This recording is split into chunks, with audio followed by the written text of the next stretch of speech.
A Stocking Full of Coal. Written and narrated by Wade Rich. Book 1, The Gray's Tale.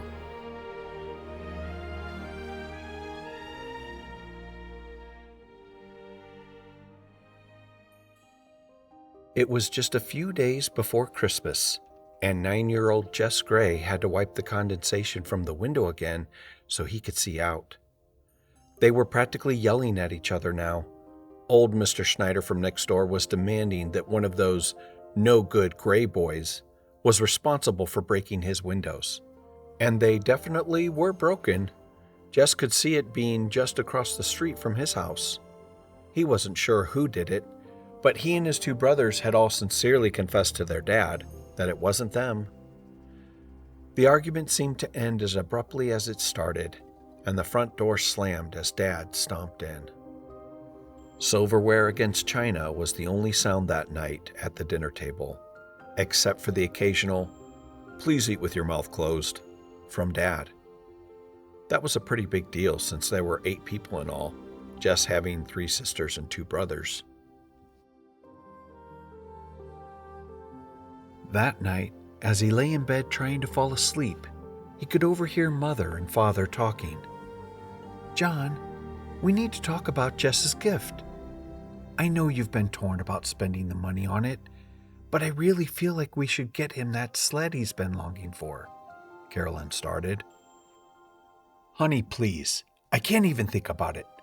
I was worried about money before, but now I'm beside myself.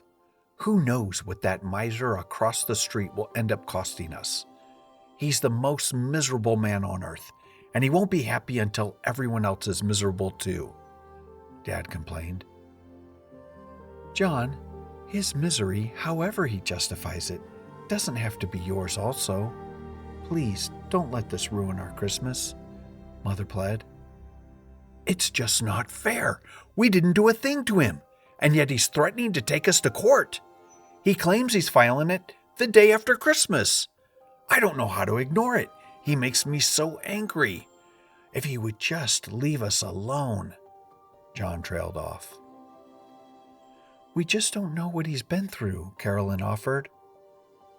The last thing Jess heard was Dad saying something about what he wanted to put Mr. Schneider through. The next day, Jess met up with the other boys in the neighborhood to build snow forts in a friend's yard. It was the coldest day of the year yet, and it wasn't long before his fingers and toes went numb. The bitter cold turned his attention to Mr. Schneider's house. He caught a glimpse of the old man struggling to hang sheets over his broken windows.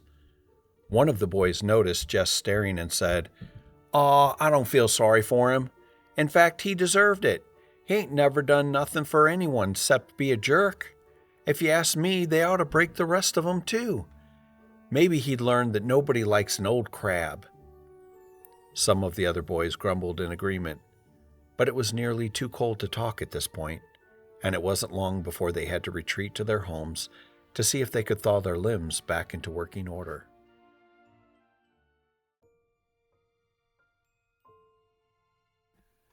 It was the evening before Christmas, and the home buzzed with excitement. Father and Mother sat all the kids down in the family room near the fireplace, where the stockings were recently hung. Father was still in a less than happy mood, as Mother handed paper and pencils out to each of the children. "Okay, so it's that time when we all write letters to Santa," she said. "Will Santa give everyone something, even if they didn't write a letter?" asked Susie, Jess's youngest sister. "I'm not sure," replied Mother. "Why does he bring us stuff?" Susie asked again. "Because he loves us," Mother replied.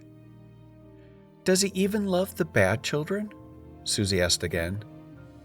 Mother thought for a moment, and then, looking her little girl in the eyes, said, "Yes, sweetheart, he does.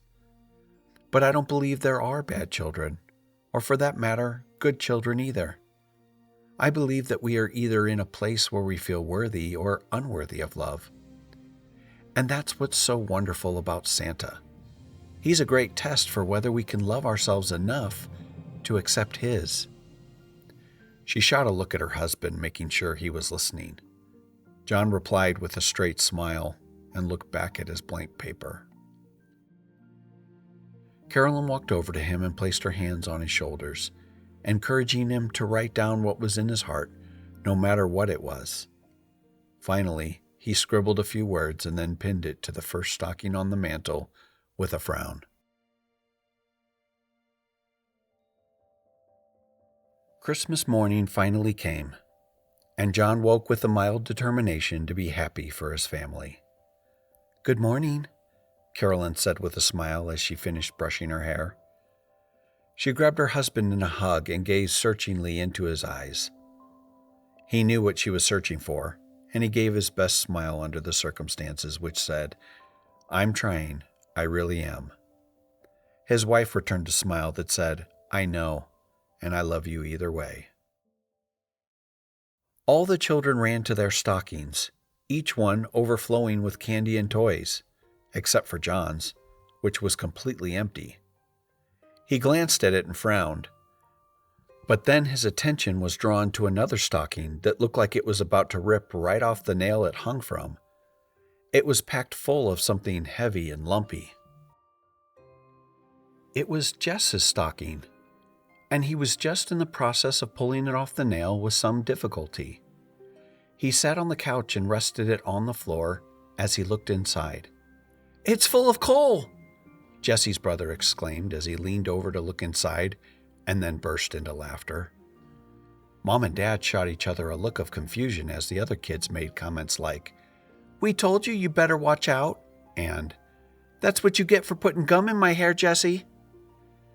John began to wonder what was going on. What on earth could Jess have done to get the proverbial stocking full of coal?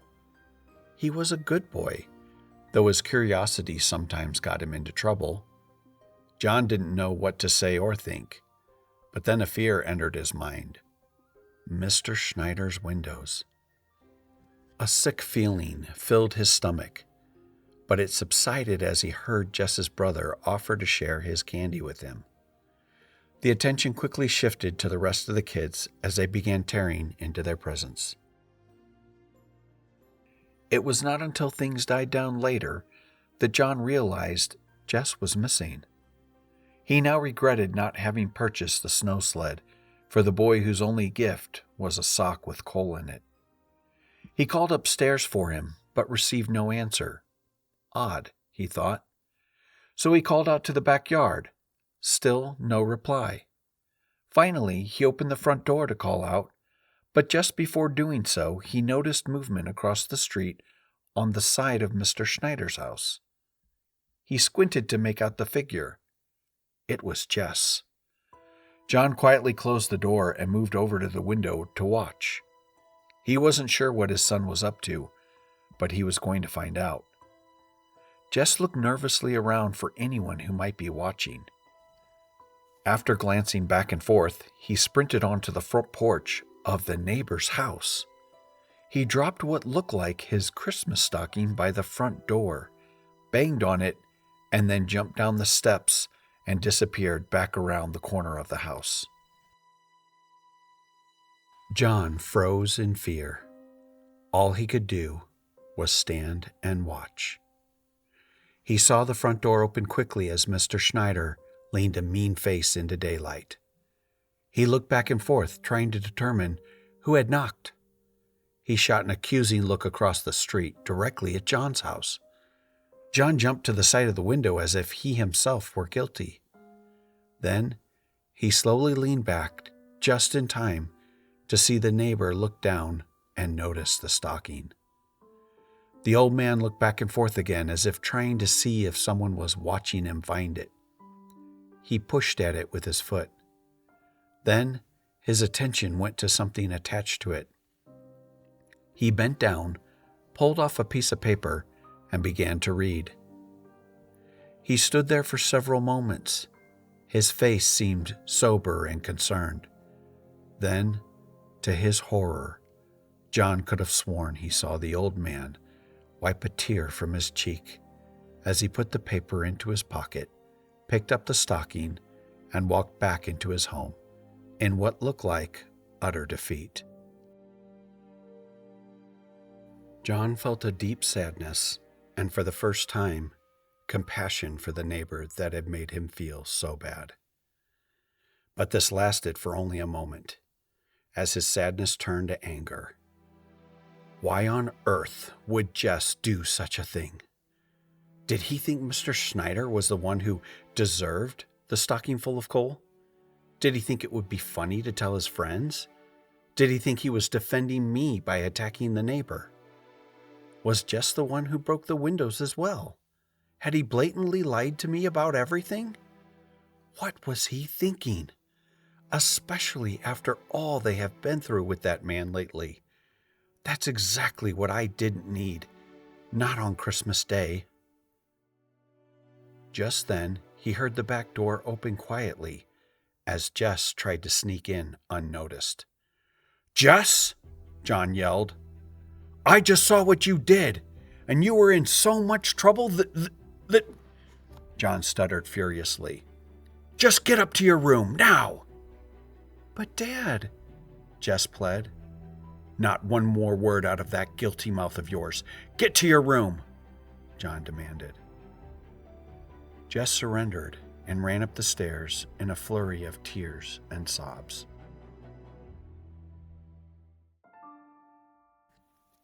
John paced the floor for what seemed like an hour, struggling to get his emotions under control. Carolyn tried desperately to calm him, but he couldn't get over his feelings of anger, betrayal, and confusion.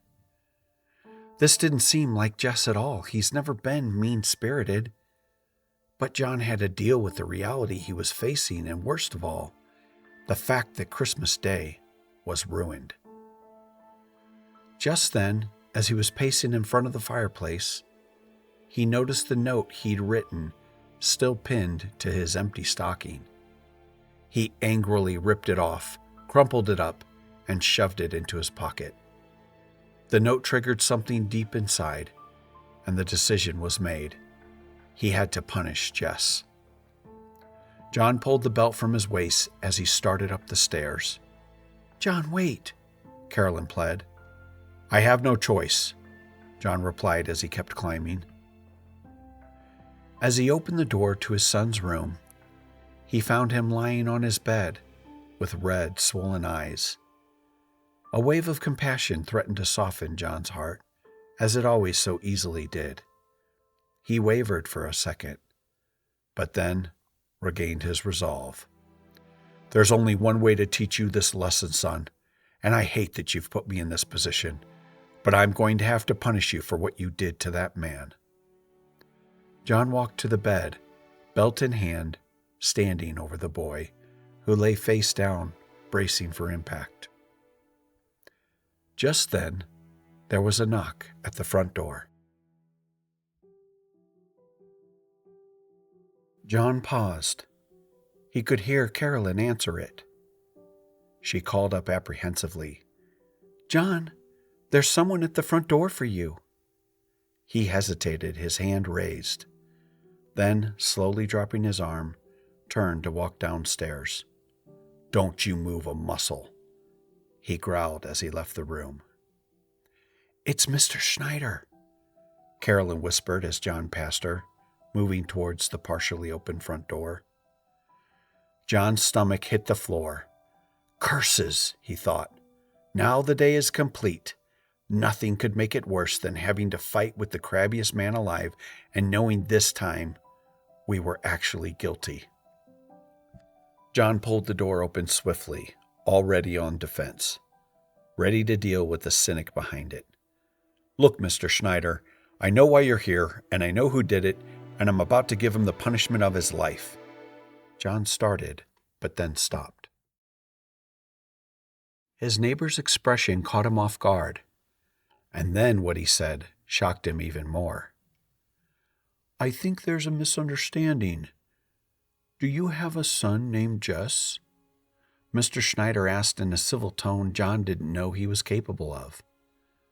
Yes," John stammered. "That's what I was—" He started again, but his neighbor interrupted him by pulling a piece of wrinkled paper from his overcoat pocket. He handed it to John with a motion for him to read it. John hesitantly took the note and immediately recognized the handwriting as his son's. Carolyn stepped closer so she could read as well.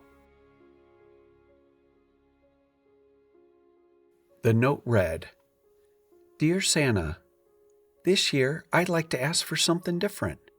You might think it kinda odd, but I'd like some coal. You see, our neighbor, Mr. Schneider, seems extra crabby lately, and that's made my dad pretty upset too. It's on account that someone broke his windows.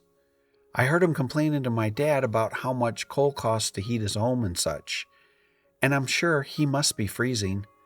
I don't think he believes in you, so I don't expect he will ask it for himself, so that's why I am. Besides, once I give it to him, he will know you're real and you care about him, and that's sure to make him feel better. I know it does me. Love, Jess." John fought hard against the wave of emotion threatening to overtake him.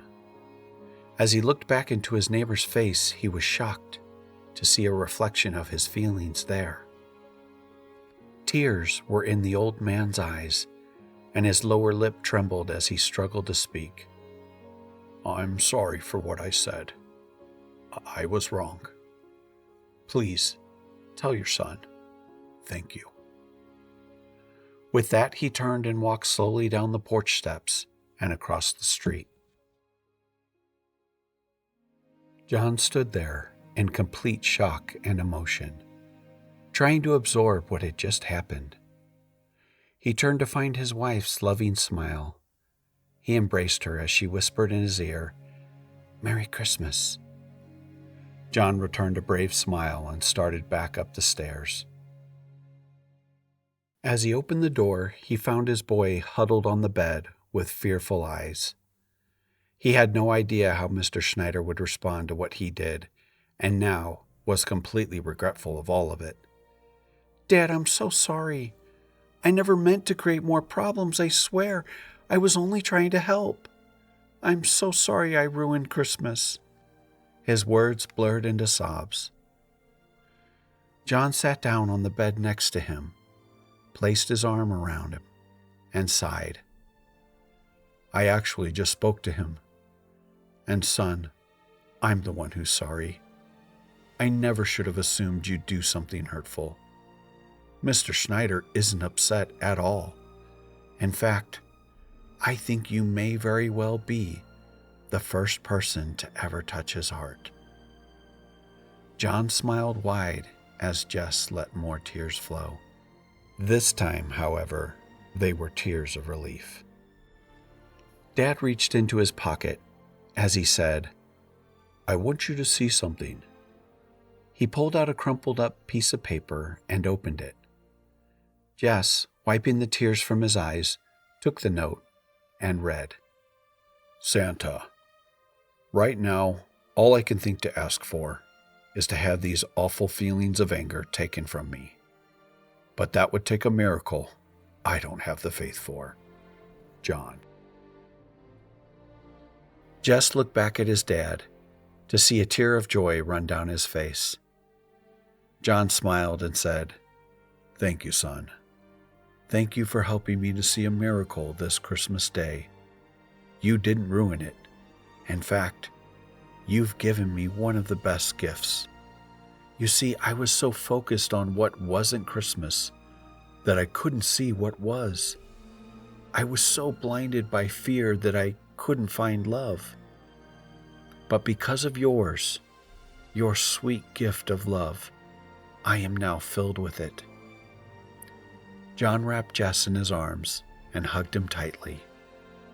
Then, holding him by the shoulders, he said, "Hey, I've got an idea. What do you say about you and I going over to our new friend's house and inviting him to enjoy a Christmas dinner here where it's nice and warm? Then we'll see if we can fix those windows for him." Jess smiled wide in response. From then on, old Mr. Schneider became like a grandfather to the Gray children. He spent every Christmas and most holidays with the Gray family, and their relationship became a blessed one for all.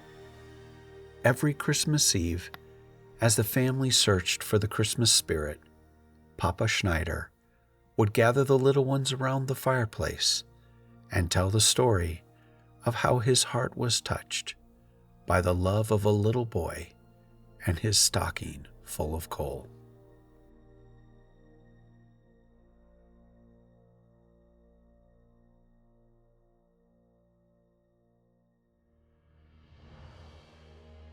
We hope you loved this story. We have many more beautiful stories in the works, and your support will help us get these finished. You can do so by purchasing the book at www.richpublications.com, where you can also send us an email request to be put on the first to know list for when books 2 and 3 are released, Mr. Schneider's Tale and Billy Baxter's Tale, where the emotion goes even deeper and the Christmas spirit even brighter.